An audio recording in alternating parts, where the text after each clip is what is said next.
दिल से उस यीशु को धन्यवाद दें। आमीन। प्रभु का धन्यवाद हो। सच में हम सब जितने यहाँ बैठे हैं, हम में से हर एक की ये गवाही है कि हम दलदल की कीच में पड़े हुए थे, हम कांटों में अटके हुए थे। जैसे झाड़ी में अटक जाता है ना कोई, वैसे हम अटके हुए थे। वो कांटे जिंदगी के हमको चुभ रहे थे। मुझे तो बहुत चुभ रहे थे, मुझे तो बचपन से चुभ रहे थे।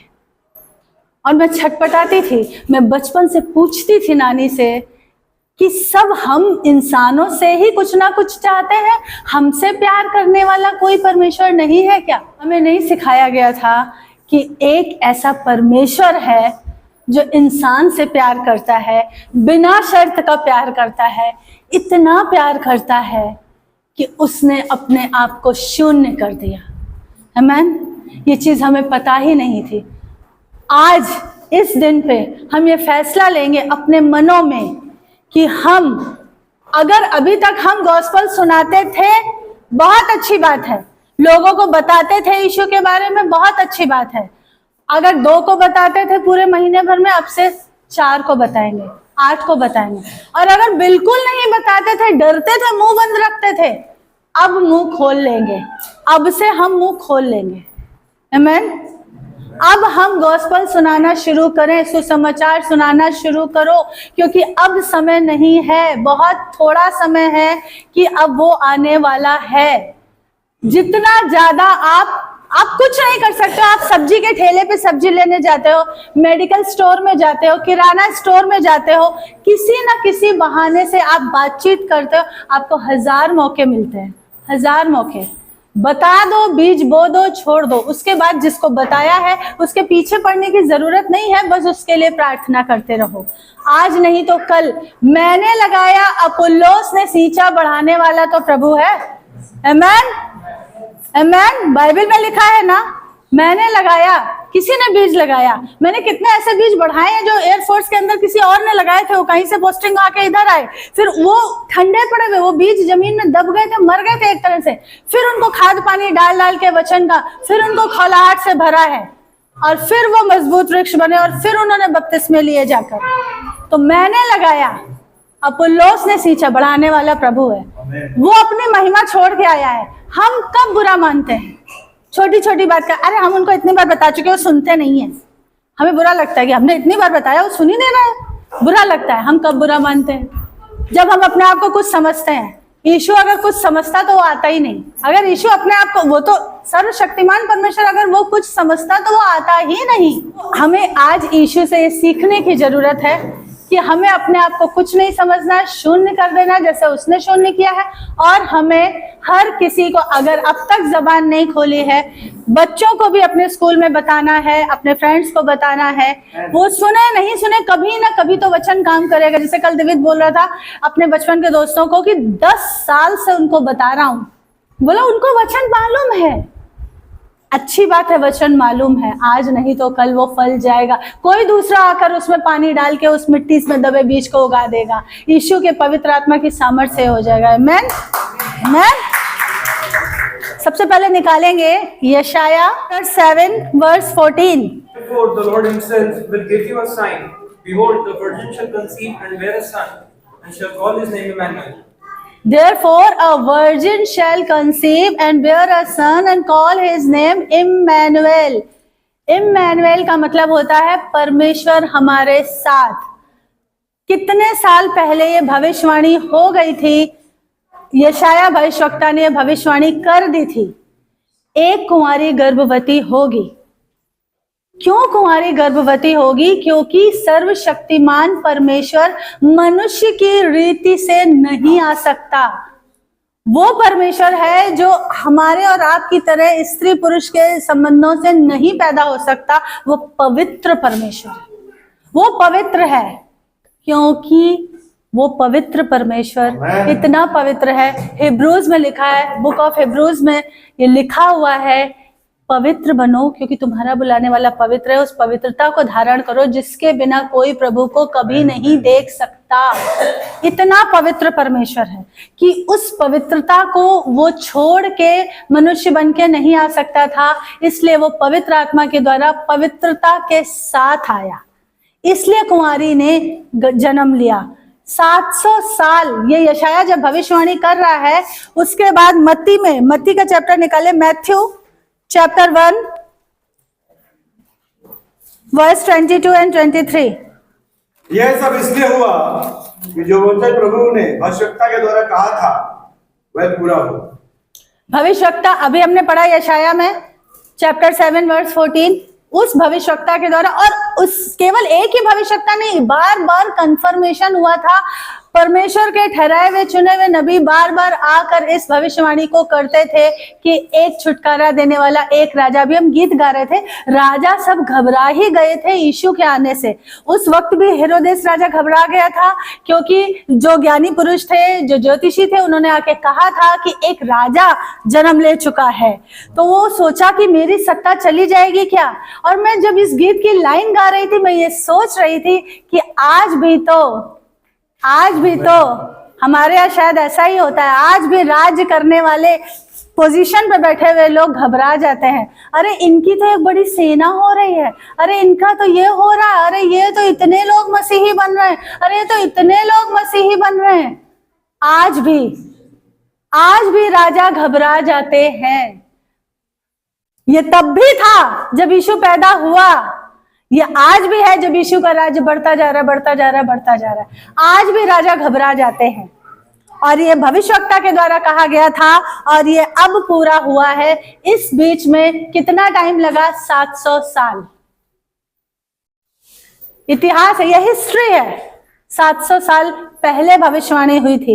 इसलिए जब भविष्यवाणी होती है अगर पवित्र आत्मा के द्वारा परमेश्वर के किसी दास को उभारे जाकर आपके लिए, तो फूलना नहीं है, धीरज से उसकी बाट जोहनी है प्रार्थना के साथ, और उस भविष्यवाणी में हम्बलनेस, विनम्रता में चलने के साथ।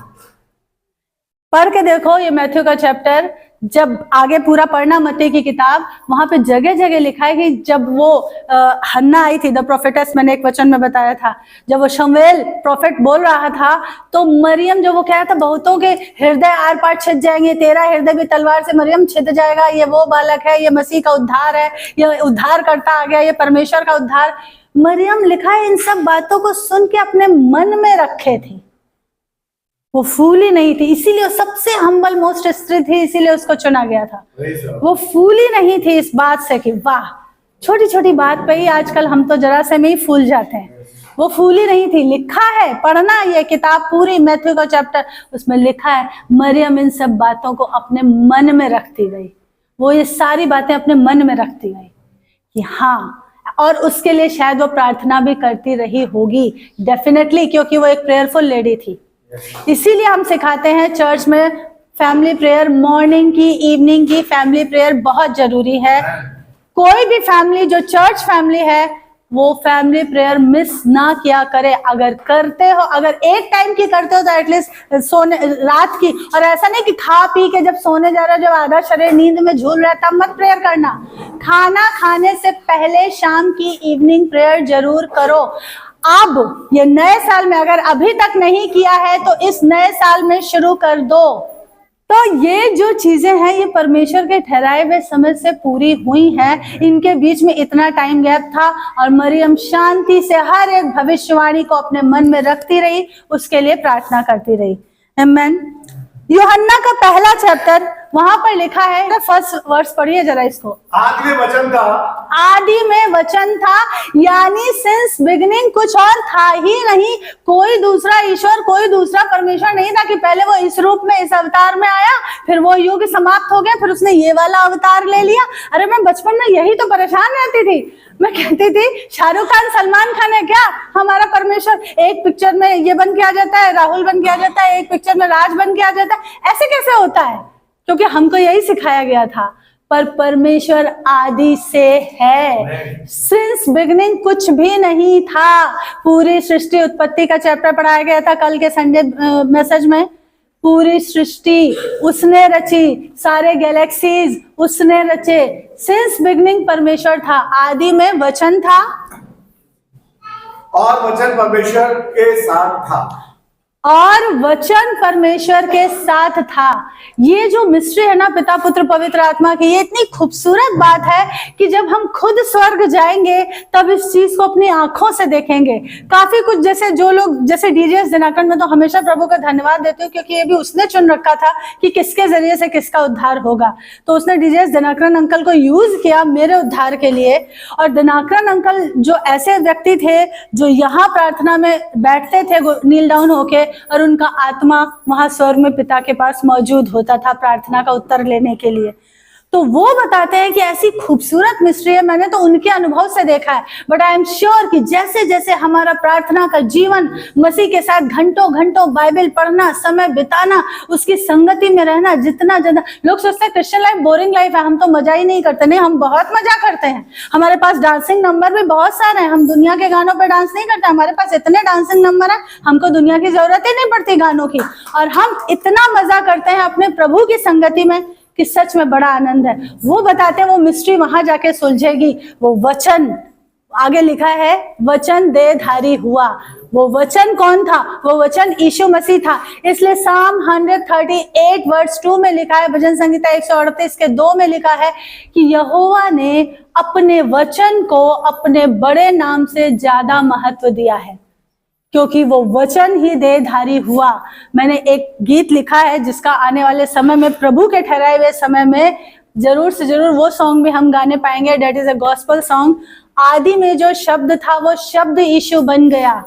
वो जो था संपूर्ण ईश्वर पूर्ण मानव बन गया। जो खुदा के साथ था अल्फा ओमेगा बन गया। हम गुनाह करते रहे पर वो छुड़ौती बन गया। दान था छुटकारे का और था वो निर्बल की दुआ। हम जो थे भटके हुए वो मार्ग हमारा बन गया। आमेन। हम कुछ भी करते थे जो समझ में आता था।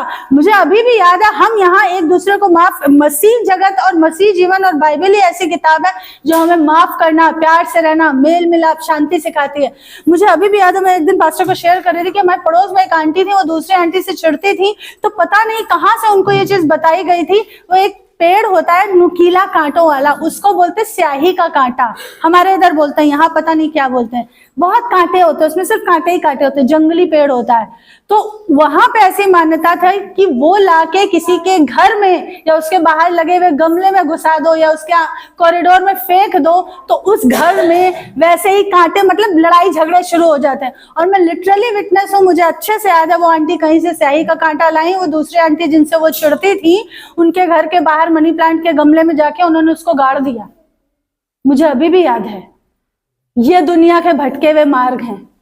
इनके घर में कलह हो जाए, इनके घर में लड़ाई झगड़ा हो जाए, इनके घर में ऐसा हो जाए, ये दुनिया के लोग हैं। चौराहों पे आप देखते हो क्या पड़ा रहता है? क्यों? तुम्हारी तकलीफ किसी दूसरे के सर पे जाए तो जाए। यहाँ हमारा इशू है जो हम सब की तकलीफ अपने ऊपर, हम सबके पाप अपने ऊपर लेने के लिए पैदा हुआ। हम जो थे भटके हुए वो मार्ग हमारा बन गया। हम तो कुछ भी करते थे दुनिया के रीति रस्मों के आधार पे कि इसके घर में झगड़ा हो जाए, उसका पैर पड़ जाए चौराहे पे और उसको वो बीमारी हो जाए, मैं आजाद हो जाऊं। ये क्या बात हुई? ये कौन सी बात है? हमारा परमेश्वर तो वो है जो हमारे कष्टों को भी अपने ऊपर ले लेता है।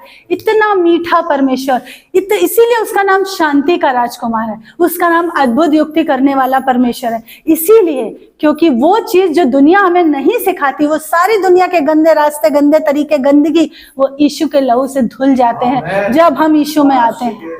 इसीलिए वचन का पढ़ना जरूरी है, क्योंकि हमारे अंदर जो वो बचपन से बोए गई चीजें हैं, वो विचार हैं। एक अंधविश्वास का आत्मा भी होता है कि अरे खाली बाल्टी देख ली वापस आ जाओ, अरे छींक मार दी वापस आओ पानी पियो, ये बिल्ली रास्ता काट गई। ये सारी चीजें, ये कब टूटते? ये बंधन मसीह में आके। यीशु क्यों आए थे? बंधन तोड़ने के लिए आए थे, आजादी दिलाने के लिए आए थे। आमीन। एक और चीज, ये शायद 61 चैप्टर पढ़िए जरा, 61 का 1 2 3। प्रभु यहोवा का आत्मा मुझ पर है, क्योंकि यहोवा ने सुसमाचार सुनाने के लिए मेरा अभिषेक किया। हाँ। और मुझे इसलिए भेजा हाँ। है कि खेदित मन के लोगों को, इसलिए भेजा है कि खेदित दुखी मन के लोगों को शांति। दुखी मन के लोगों को शांति दूं, बंदियों के लिए स्वतंत्रता का। बंदियों के लिए, हम सब बंधनों में जकड़े हुए थे ना, कोई अंधविश्वास के आत्मा से, कोई रीति रिवाज के आत्मा से, हम सब जकड़े हुए थे, बंधनों में थे। आज भी दुनिया के लोग बंधन में हैं। हमको स्वतंत्र कराने के लिए यीशु आया। फिर और कैदियों के लिए छुटकारे का प्रचार। और कैदी, हम सब शैतान के कैदी थे, उसके शिकंजे में थे। वो हमको आजादी दिलाने के लिए आया। और ये वचन भी भविष्यवक्ता ने कहा था, और यीशु ने जाके जब इस चीज को पढ़ा है, आपको ये वापस से वचन मिलेगा लूका चैप्टर 4 वर्स 17, 18, 19, 20, 21 में मत खोलिए। लूका चैप्टर 4 वर्स 17 ऑनवर्ड्स ये वचन आपको मिलेगा। वहां पर यही चीज यीशु ने बोली है, पढ़ी है यशाया की पुस्तक से, और कहा है आज ये लेख तुम्हारे सामने पूरा हुआ। यीशु क्यों आए थे? बंधन से छुड़ाने के लिए, आंसुओं को पोंछने के लिए, छुटकारा दिलाने के लिए, आजादी दिलाने के लिए। तो जब हम मसीह में आ जाते हैं तो हम दुखी, टूटे, निराश, हताश नहीं रहते। हालांकि शैतान ये चाल चलता है दिखाने के लिए, जैसे कि पिछले दिनों तकलीफ आई, बीमारी आई, पर हमें पता है कि ये उसका झूठ है। हम उसके झूठ को एक्सेप्ट नहीं करते, और जब हम उसके झूठ को एक्सेप्ट नहीं करते तो उसके फेंके हुए बीमारियों के तीर हमारा कुछ भी बिगाड़ नहीं सकते। आमीन। क्योंकि हमको मसीह ने आजाद किया है। कोई शुगर, कोई डायबिटीज, कोई बीपी, कोई बीमारी, कोई तकलीफ, कुछ भी हमारा हिस्सा नहीं है, क्योंकि इन बंधनों से वचन कहता है। यीशु ने शैतान को कैसे हराया था? जब शैतान यीशु की परीक्षा करने है, वचन से। यीशु ने कहा लिखा है, लिखा है, लिखा है। उन्होंने ये नहीं कहा, जब शैतान ने कहा हाँ तू परमेश्वर का पुत्र है, जरा कंगूरे से फेंक दे अपने आप को, देखे बचा ले तुझे स्वर्गदूत, देखे तुझे ठेस ना लगे। यीशु ने कहा, ये नहीं बोला। शैतान तुमने सुना नहीं था क्या? वो जब यूहन्ना बपतिस्मा दे रहा था, आकाशवाणी हुई थी, तुमने नहीं सुना था? लोगों ने तो सुना था। यीशु ने ये नहीं कहा। यीशु ने कहा लिखा है, लिखा है, लिखा है। इसलिए आपके चर्च में सिखाया जाता है बाइबल पढ़ो, पढ़ो, पढ़ो, क्योंकि जब तुम पढ़ोगे तब तुम आजाद हो जाओगे, क्योंकि वचन तुमको आजाद करेगा, क्योंकि यीशु तुमको खुशियां, शांति, भरपूरी, वो यूहन्ना 10:10 का परमेश्वर, वो तुम्हें आजाद करने के लिए आया। आमीन। एक वचन और देख लेंगे, क्यों यीशु को जरूरत पड़ी आने की और हमें छुड़ाने की। रोमियो 5:8 में लिखा है, जब हम पापी ही थे तब मसीह हमारे लिए मरा। रोमा book of Romans chapter 3 verse 23, रोमियो 3:23 में लिखा है, सबने पाप किया था, परमेश्वर की महिमा से रहित हो गए थे। ठीक है। रोमन्स चैप्टर 6 वर्स 23, रोमियो की पत्री उसके 6 चैप्टर की 23 वर्स में लिखा है, पाप की मजदूरी तो मृत्यु है। ये पाप आया कैसे जगत में? उत्पत्ति 3 अध्याय उसका 15 वर्ष पढ़िए। और मैं तेरे और इस स्त्री के बीच में और तेरे वंश और उसके बीच में बैर उत्पन्न करूंगा, वह तेरे सिर को कुचल डालेगा और तू उसकी एड़ी को डसेगा। आमीन। ये रिश्ता पवित्र आत्मा से जो जुड़ा था, जो परमेश्वर ने पैदा करके प्राण फूका था, पवित्र आत्मा फूका था जो अंदर आदम के अंदर, और उससे फिर ईव पैदा हुई थी, हवा बनाई गई थी, और पिता पुत्र का जो रिश्ता था, उस रिश्ते को शैतान ने धोखे से बहका के, हवा के जरिए से आदम को भी बहका के, ये कहानी आप जानते हैं ईडन गार्डन की, उस रिश्ते को तोड़ा था। और ये भविष्यवाणी जब हुई है परमेश्वर यहोवा के द्वारा, उसी वक्त ये प्लान बन गया था। यहोवा ने कहा था कि मैं स्त्री के वंश के द्वारा शैतान तेरा नाश करूंगा, वो तेरे सिर को कुचलेगा। वहीं इस क्रिसमस की प्लानिंग वहीं बन गई थी तभी। इसीलिए प्रकाशित वाक्य में लिखा है, the lamb was slain before the creation. मेमना जो जगत की सृष्टि के पहले से घात हुआ, परमेश्वर के प्लान में ये सब कुछ पहले से था। कितनी बार ऐसा हुआ है कि जब हम यीशु को नहीं जानते थे तब हमने, मुझे आपका नहीं पता पर मैंने ये बहुत बार पूछा, मैं यीशु को जब नहीं जानती थी कि मुझे क्यों पैदा किया है, मैं क्यों आई हूं इस धरती पे, मैं क्या कर रही हूं, मैं क्यों ये सब कुछ झेल रही हूं, क्योंकि तब मैं यीशु को नहीं जानती थी। मेरा वो जो जीवन था वो तो परमेश्वर ना करे किसी दुश्मन को भी मिले, जो अपमान, जो तकलीफें, जो दर्द, जो दहशत क्या होता है, कभी पूछिए मुझसे अकेले में। उन चीजों से जब वचन आया, उसने कहा कि तुमको डर का नहीं, साहस का आत्मा दिया है। वो साहस का आत्मा, क्योंकि बचपन से वो कट्टा बंदूक वो बगल धोती में बांध के आते थे डराने धमकाने, मेरे ही अपने, उससे आजादी दिलाई है। जिसका ज्यादा क्षमा किया गया है वो ज्यादा प्यार करता है। जब मैं लोगों को यीशु से दूर दूर का रिश्ता निभाते हुए देखती हूँ, या रूटीन क्रिश्चियन लाइफ जीते हुए देखती हूँ, या चर्च की वैल्यू नहीं है, चर्च नहीं आ रहे हैं, या टाइम से नहीं आ रहे, या बाइबल नहीं पढ़ रहे, या प्रेयर नहीं कर रहे हैं, तो मैं समझ जाती हूँ भैया ये कुछ जरूरत से ज्यादा धर्मी था, इसके ज्यादा पाप थे नहीं, थोड़े क्षमा हुए हैं इसलिए ये थोड़ा प्यार करता है। मैं बहुत बड़ी पापी थी, मेरे बड़े क्षमा हुए हैं, बड़े पाप क्षमा हुए हैं, इसलिए मैं बहुत प्यार करती हूँ। लोग बोलते हैं, कई एक आध बार लोगों ने बोला तुम तो जीसस फ्रीक तुम पागल हो। मुझे एयरफोर्स में लोगों ने बोला है, छोटा सा बच्चा गोद में लेके मैं एयरफोर्स के अंदर घर घर वचन बताने जाती थी। लोग कहते थे, मेरे हस्बैंड को बोलते थे अपनी वाइफ को समझाओ, इतनी धूप में कहाँ बच्चा लेके घूमती रहती, फालतू में इशू इशू बताती, अपनी वाइफ को समझाओ। पास्टर को बोला था लोगों ने, क्योंकि मेरा ज्यादा क्षमा हुआ है, इसलिए मैं ज्यादा प्यार करती हूँ, इसलिए मैं हमेशा उसके भवन में मौजूद रहती हूँ, आखिरी सांस तक मैं उसके भवन में पाई जाऊँ, ये मेरी इच्छा है। मैं कभी संडे चर्च मिस नहीं करती, अपनी ताकत पे नहीं, उसके अनुग्रह पे, क्योंकि मैंने उससे ये मांगा है कि पिता तेरे भवन में ही सांस आती है, तेरा भवन मुझसे ना छूटे। इसलिए ये क्रिसमस का डिक्लेरेशन हो गया था ईडन गार्डन में, जिसका ज्यादा क्षमा हुआ है वो ज्यादा प्यार करेगा, क्योंकि पिता ने योजना बना दी थी अपना इकलौता। जॉन 3:16 जो बाइबल का कीवर्ड है, हम में से हर एक को याद होगा, क्या है यूहन्ना 3:16? परमेश्वर ने जगत से ऐसा प्यार किया कि अपना इकलौता पुत्र दे दिया, ताकि जो कोई ये जो वर्ड है ना, जो कोई whosoever बिलीव अनटू हिम, जो कोई उस पर विश्वास करे, उस इकलौते पुत्र यीशु मसीह पर, जो कोई, उसमें मिश्रा, शुक्ला, तिवारी और सिंह, ठाकुर और सब ब्राउन, जॉन, कॉलिन, सब आ गए, उसमें सब आ गए, सक्सेना, श्रीवास्तव, डिसूजा, सब आ गए। जो कोई विश्वास करे, जो परमेश्वर के स्वरूप और समानता में बनाया गया। जानवरों के पास आत्मा नहीं होता है, जानवरों के पास सिर्फ शरीर और प्राण होता है, इसलिए उनको उद्धार की जरूरत नहीं है। ये जो कोई जानवरों के लिए, पक्षियों के लिए नहीं लिखा है, ये जो कोई मनुष्य, जो परमेश्वर की सबसे खूबसूरत रचना है, उसके लिए लिखा है। जो कोई उस पर विश्वास करे वो नाश ना हो बल्कि अनंत जीवन पाए। आमीन। तो आज हमने विश्वास किया, इसलिए हम यहाँ बैठे हैं, हम उद्धार का आनंद का उत्सव मना रहे हैं। हम ये चाहते हैं कि हमारे आसपास सब इसी रंग में रंग जाए। आमीन। हम ये चाहते हैं कि हमारे आसपास सबको वचन पहुंच जाए। तो इसके लिए करना क्या है? हमें अपना मुंह खोलना है, उस उद्धार की बात को बताना है। जैसे कि वो फनुएल की बेटी हन्ना, जो 84 वर्ष से मंदिर को नहीं छोड़ती थी, 84 years, she was widow since 84 years and she was in the temple, मसीह को देखने के लिए। और जैसे ही उसने यीशु को देखा, पवित्र आत्मा ने कहा यही उद्धार करता है। वो सबको जाके लिखा है, पढ़ो वो चैप्टर, वहां पे लिखा है, वो सबको जाके मसीह के बारे में बताने लगी, गॉस्पेल प्रीच करने लगी। आमीन।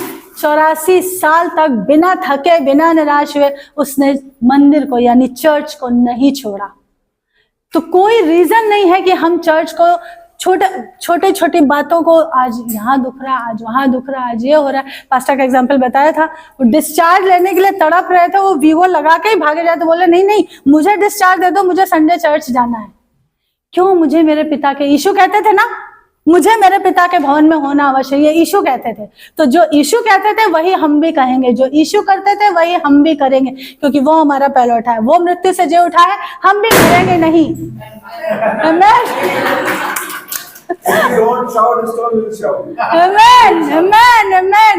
अगर तुम नहीं चिल्लाओगे तो पत्थर चिल्ला उठेंगे। आमीन।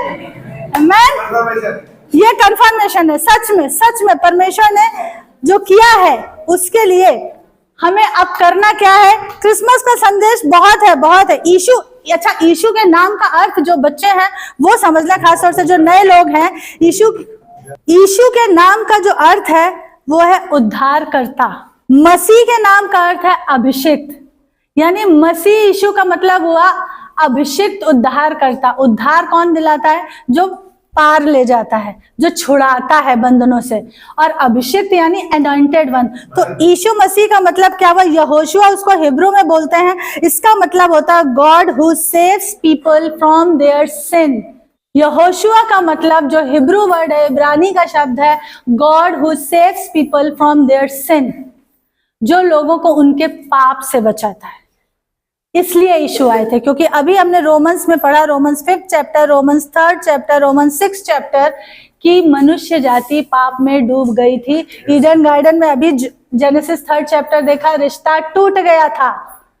अब रिश्ता जब परमेश्वर से दूर हो जाते हैं, शैतान की यही चाल होती, पहले वो आपको चर्च से दूर करता है, धीरे धीरे फिर वो उस बीच में, उस गैप में गड़बड़ियां लाता है।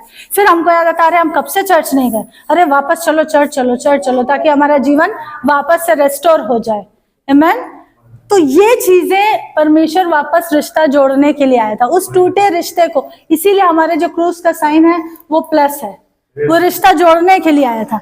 यीशु तोड़ता नहीं है। दुनिया के लोग यहाँ स्याही का कांटा बो दो, वहां ये कुछ तंत्र मंत्र करके फेंक दो, यहाँ वो कर दो, तोड़ते हैं। यीशु जोड़ता है। सृष्टिकर्ता से मनुष्य जाति के रिश्ते को उसने जोड़ा है। आमीन, आमीन। यीशु मसीह का, तो यीशु मसीह का अर्थ क्या है? अभिषिक्त उद्धारकर्ता। क्या अर्थ है यीशु मसीह का? अभिषिक्त उद्धारकर्ता। आमीन। बच्चों के